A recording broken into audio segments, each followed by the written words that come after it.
Bonjour à tout le monde, c'est moi encore une fois et aujourd'hui c'est la journée de Valentine. Moi je suis tout seul comme toujours, alors je suis un peu triste pour ça mais quand même je pense que tu vas bien. Bien qu'hier j'ai pas eu une bonne nuit, c'était en fait un désastre.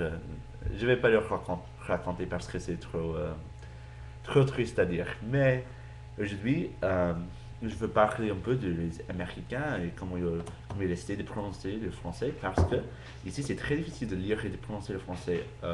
Et pour vous, j'espère que c'est difficile d'imaginer que c'est difficile. Comment est-il difficile de le prononcer parce que vous étiez élevé en parlant le français. Alors, c'est naturel, c'est quelque chose de naturel pour vous, mais pour nous, c'est pas du tout naturel et on comprend pas les prononciations. Alors, aujourd'hui, je suis ici avec un ami qui n'a jamais pris un cours de français.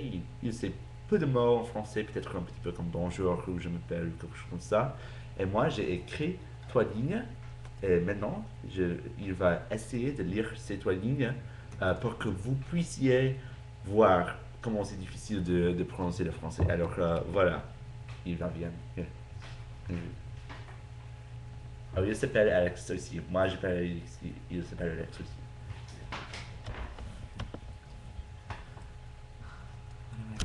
Oh, I'll tell you. Mhm.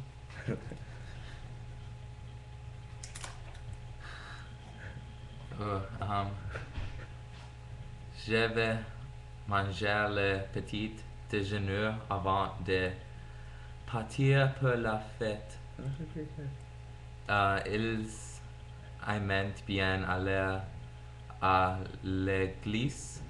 Son visage est vraiment joli, sauf pour la cicatrice. Thank you. Ok, alors, je sais pas si vous avez tout à fait compris ce qu'il vient de dire, mais moi je vais le redire pour que vous puissiez savoir.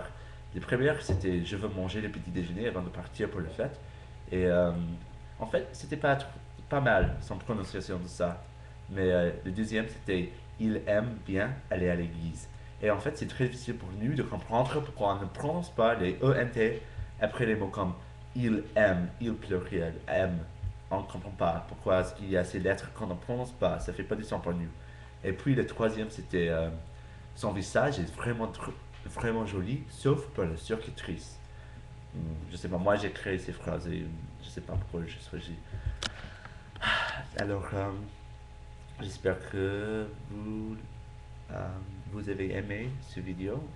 J'ai voulu que vous pourriez comprendre comment c'est difficile de prononcer le français. Alors, vous devez être fier de moi parce que moi, je prononce le français assez bien pour un américain, bien que c'est très différent de l'anglais. Alors, merci et au revoir. À plus.